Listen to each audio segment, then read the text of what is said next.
We're on a mission to talk to the 100 leading marketing minds in the automotive space. I'm Andrew Street, owner of dealer OMG. Matthew Davis here, Chief Marketing Officer at Trade Pending. Why are we doing this? Well, we like automotive, we like marketers, and we like retail automotive marketers. Our goal here is to give you the insights into what these leading marketers are thinking, planning, and doing. This next marketing director is not afraid to break things that are working well in pursuit of finding stuff that works better. Meet Michael Moushon. He's our guest on 100 Marketers Project. He's the marketing director of Jenkins Auto Group, and he's rethinking how dealers can reach car buyers. So catch this conversation with me and Matthew Davis. I'm Andrew Street, owner of dealer OMG. And if you're liking these conversations, please like, subscribe, leave a review to help us grow. Ladies and gentlemen, Michael Moushon. Well, Michael, we couldn't be more happy to have you talking with us on a Monday. Could you give people a quick introduction to who you are and what you do? Yeah, so I'm Michael Moushon. I'm the marketing and technology director for Jenkins Auto Group here in Florida.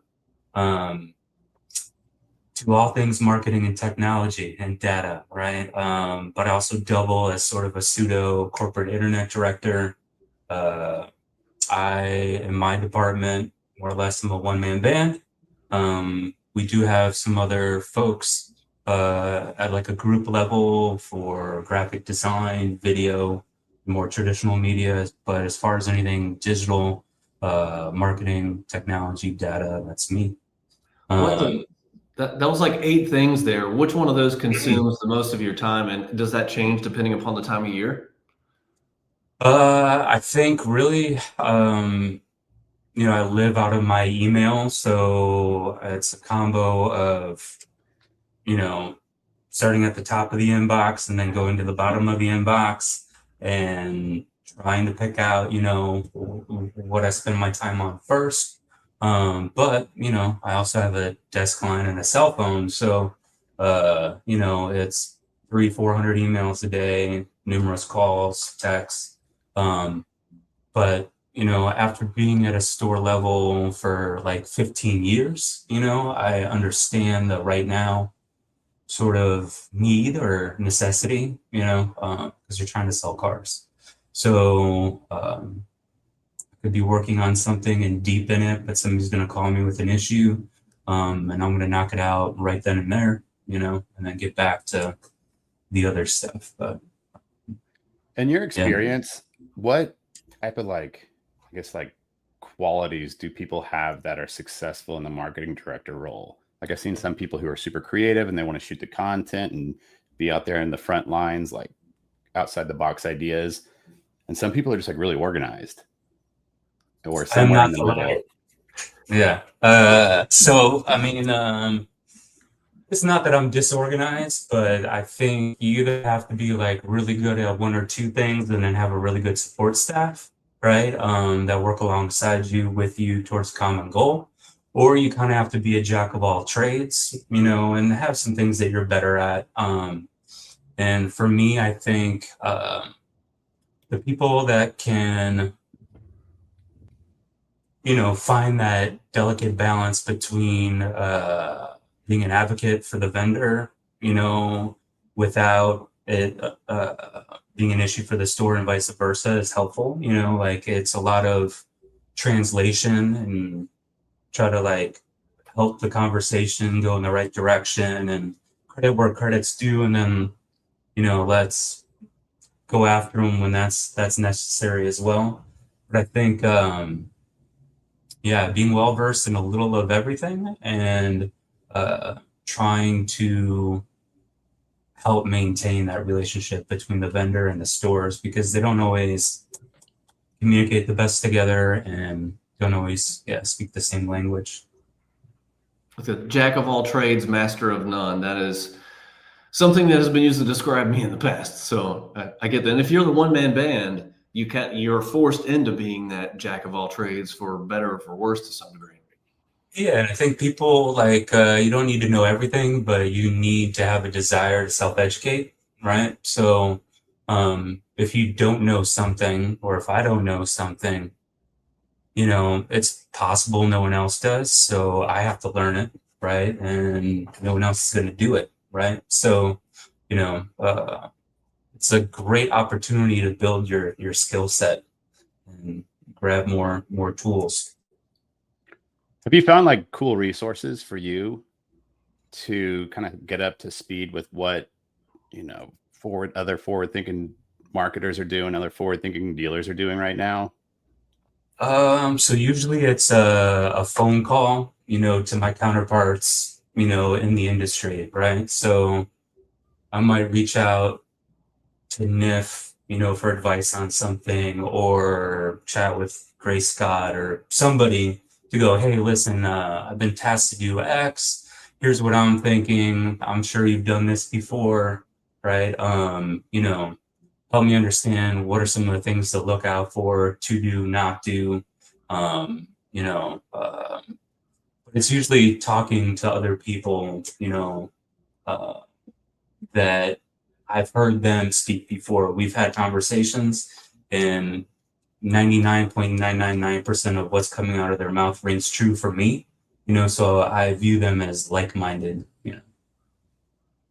That is such a superpower to have. And it sounds so simple, but it's amazing. Just picking up the phone and calling and asking for help.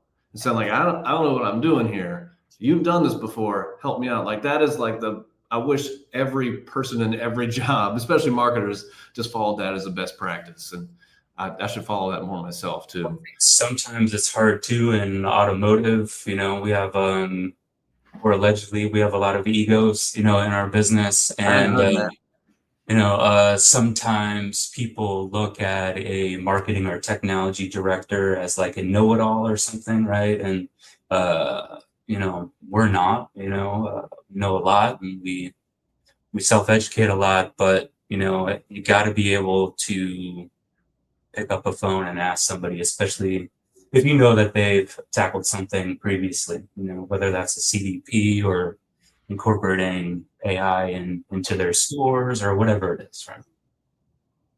Yeah, it's kind of like, dude, it's like one thing I'm getting away figuring out, like from doing this podcast right here. It's like just expanding the Rolodex of folks that can be in our ecosystem to reach out to. And it's like, I don't know, but I know somebody who does. Like I had a conversation with somebody who's really progressively pushing AI into ingesting their DMS data. I don't know how he's doing it, but let me reach out to him or connect the dots. Yeah. Well, they can reach out to me because I'm doing the same thing.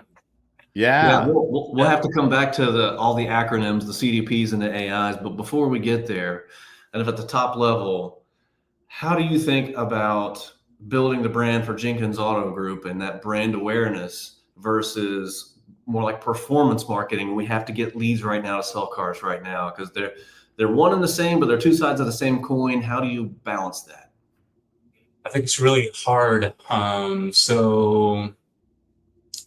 Uh, especially in a group like ours, right? We've been really fortunate to grow significantly in a short period of time. And um, I'm terrible with analogies, but it's like, young couple falls in love, buys their dream house and everything, and then they decide to have 15 kids, and they're still in that, starter home. And Jenkins is not a starter home, but when you don't realize how fast you're going to grow and all the opportunity that's going to come to you as a group because of how you treat the communities that you're in, you can grow really fast and miss a couple of things, and I think a lot of what I've been doing over the past year and a half, 2 years, is going back and going, well, did we check this box? Or when's the last time somebody looked at this? Do we really have a connected, sort of strategy for branding? I don't think it's been necessary for us as a group, right? But I do think it would be beneficial, we're very decentralized and everybody has a lot of autonomy at a store level. So one store's branding could be, nationwide lifetime warranty. The other one is, one person, 1 hour, one price. I mean, it could be whatever, right? But I think the general thing that kind of ties us all together is, how we treat customers. We're typically only in rural markets. So everything is very family oriented and then obviously privately owned. So, our slogan's been welcome to the family for a while now. But my day to day is constantly the short term, the sprint, not the overarching brand messaging and tying it all together. Especially with every dealership having their own essentially branding and marketing opportunities. That I heard you say that, and my mind started to melt with that complexity. Well, yeah, when you think about it, when's the last time a GM went, really deep or hard on their SEO agency, or talked about, investing a lot of money there. They're looking at, paid search or SEM and the short-term sort of payoffs, because it's a right now business and the goal line is constantly shifting and moving and people coming and going and, all sorts of fun stuff in automotive. Yeah, we live the same conversations with dealers, and it's like pushing back, and it's like, should we sponsor? What does it look like to sponsor? You guys just bought a new store. You've changed the name. Is there like local, kids sports leagues or fun runs or marathon? Something to get a name tapped into the community outside of just lead generation type of campaigns. So you mentioned some shifts going on, like looking at the organization, like looking at the group from a 30,000 foot view. Do you feel like you have a finger on the pulse of like what's one of the biggest shifts that's happening right now? At least in my seat, I think my stores, RGMs are getting a little more hip to customer experience, site speed, how to be a little bit more efficient in our ad spend. We're measuring foot traffic data now where we weren't, a year ago. I think, everybody has some sort of agentic AI in either sales or service. We don't use one, group wide. Again, we have a lot of autonomy at a store level, but I think people are realizing it's not a replacement for people, it's supposed to free up people to do what they do best. And that's talk to people, typically on the phone or send videos or shake hands in a showroom. But I think, us and a lot of other dealers are getting more serious about their first party data and how to make it work for them and how to tastefully, less is more sort of thing to utilize agentic AI. And I think some of us are getting more into building sort of like an in-house privacy first self-contained AI, product, with a vendor that's customized for us, not built on an existing AI platform. But they have a lot of people taking things in-house or no longer, paying vendors to do X, but trying to build it themselves and working with developers and programmers. Because once you get, much bigger, you got 40 or 50 rooftops and you're paying the same vendor $2,000 a rooftop, that adds up real quick when It you gets hot. build your own. Yeah, build your own. Yeah, I've worked with a handful of groups that are not too dissimilar size from you that just they start building their own DMS. And it changes the nature of the business. It's like, okay, we're building a dealership. Now we're building dealership, now we're adding stores. Now we're building out sort of a marketing agency inside with our own capabilities, our own staff. Now we're building software.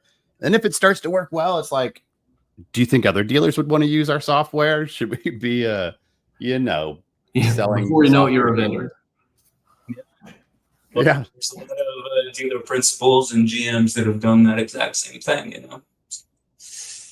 But yeah, I mean, it's not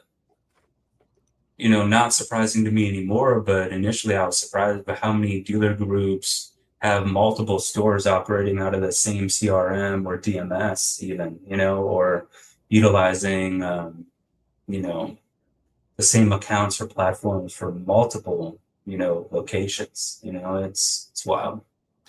Michael, you mentioned the acronym CDP and AI. And usually when we talk about that, there's kind of this, first you have to have clean data, then you can put the CDP to work, and then AI can go to work at the same time. Give us the sense, A, is that how you see it playing out? And then what are you doing in all of those spaces? Yeah, so, it's been probably at least 3 or 4 years since I wanted to do something like that here in the Long time group. coming. Yeah. Yeah, and I think it only became what I viewed as a possibility in our group maybe within the past year and a half. And when I started looking, there weren't as many options, right? Now there's significantly more. I think it's overwhelming. Somebody in my seat or just anybody who wants to partner with an existing, company or vendor that could provide that service, man, there's a lot of questions you need to ask, some only have integrations with this, and then some only have that. And you're like, well, I have both those. I need one to integrate with everybody I care about, but as a dealer, you can, subscribe to the data hygiene that your DMS provider provides you and your CRM company, and I promise you, it'll never be enough data hygiene to dedupe, go against NCOA, DNC, remove invalid emails, append not just good ones, but the best one and multiples of them if they don't look at that one. And yeah, it's overwhelming. And then, you got to activate those audiences appropriately. And then when you look at it across an entire group of how much overlap in spend you have trying to talk to the same customer, even between your own stores, it's just becomes a really big motivator to go, maybe we should get our, what together and make some really important decisions about, cleaning it up, but also, coming up with a strategy on what we're going to say and to whom and who can say it and when, because I think we'd all like to spend less, per hood and have a better customer experience. And, we always focus on, trying to talk to as many people as possible. And we forget how many people we upset with, over communication and, non, or irrelevant, messaging. Yeah, there's a lot of room for opportunity. Which is cool. I think if there wasn't, I don't know if any of us here would have any jobs. Yeah. It wasn't like a continual, puzzle to keep finding the best components and pieces to stick together. Yeah. So since you've started there with Jenkins, have you guys added stores? Yeah, I think I came on in September of 21, and I initially came just to have 2 stores, and then it was a 3rd store, then a 4th store, and then a 5th store was like, hey, can you kind of like spend some time at my store and we'll figure out something here. And then it was just the entire group. I think when I came on, there was maybe like 16 or 17 stores. And you know, now there's 17 different OEMs, 23 OEM franchises. We have a classic car store. We have heavy equipment with Bobcat, golf carts. We have collision centers. So, and we're spread out from as far south as Venice all the way up to Jacksonville, Gainesville area. So definitely have grown. And do you have your And fingerprints? continuing to. Are you helping with a lot of people in your desk are like helping to like claim admin and pixels and vendors and website providers? Are you putting your fingerprints on each one of those new stores? Absolutely everything. Ask me how excited I am about doing that stuff. Michael Mouch. Yeah, it's like you can't forget anything. It's a big responsibility because you have a GM going into a new point, and they're bringing somebody from the other store, and all these people have husbands, wives, kids that are depending on them to do a good job and sell cars and come home and not like be completely miserable and stressed out. And so you want to do a good job. You want to not forget anything. And, you want to put your thumb on every little thing to make sure that it really gets done right. Because typically in our experience, if we weren't a part of it, it probably didn't get set up correctly, and it's much easier to do it right the first time than to undo something and try to fix it later, Are you starting to drill into like a playbook for when you are onboarding a new store and maybe We have changing the them. name? Yeah, so we have very lengthy checklists, all of us. And we have, multiple meetings every week, in anticipation of either opening a new point or when there's an acquisition. Um, and can things sometimes hit a bump in the road and take a little bit longer? Yes, but in general, I think we got it down pretty well. We've done so many over the past few years that I think we're getting the hang of it. And we're gonna have stores separating here probably before the end of the year.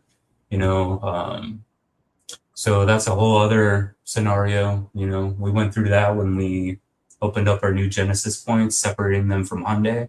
So I think we learned a lot from that experience, and we'll probably take that, those lessons and apply them when we separate Subaru and Volvo and Ford and Lincoln, and everybody has their own buildings. But I think we'll get a little better and faster every time.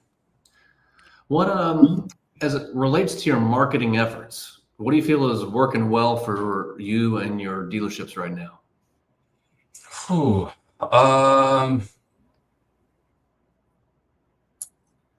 Well, I probably can't specify anything real specifically, but I think in general, I think what's really helped as of recent is empowering people at a store level to have access to additional information, encouraging everything to be a lot more collaborative. So if we're on a budget call, let's not just have me and the GM and some other folks from the group level, but let's incorporate their GSM, let's incorporate their internet manager.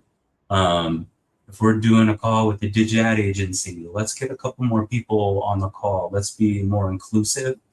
I think it helps, when people see, okay, that's what we're spending. And oh yeah, we do have that vendor. Yeah. I haven't dealt with them in a long time.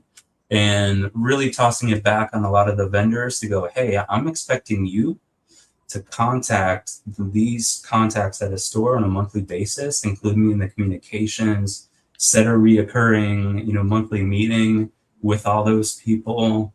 And if for any reason they can't make it, still send a recap, get me involved so I can pick up where maybe the store wasn't able to.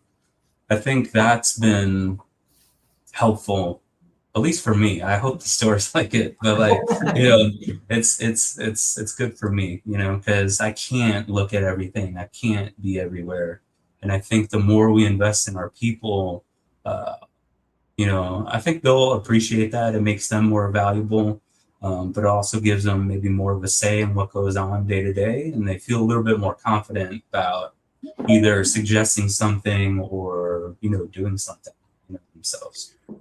I think the message is like clear. It's to have, yeah, the people in the stores joining these calls, having it be really brief, and putting the um, the little bit of pressure on the vendor to be able to ask that GM or GSM the right type of questions to make sure that what they're doing from their desks and with their software, with their products, to help with what the store currently has.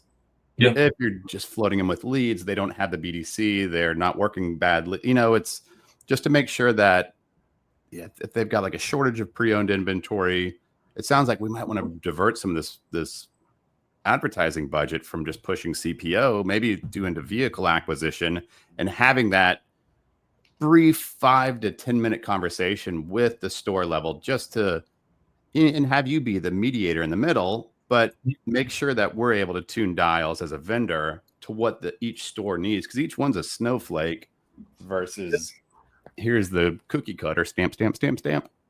We're done. Well, I think we're about to hit our Yeah. time limit here. Yeah. It's gone fast.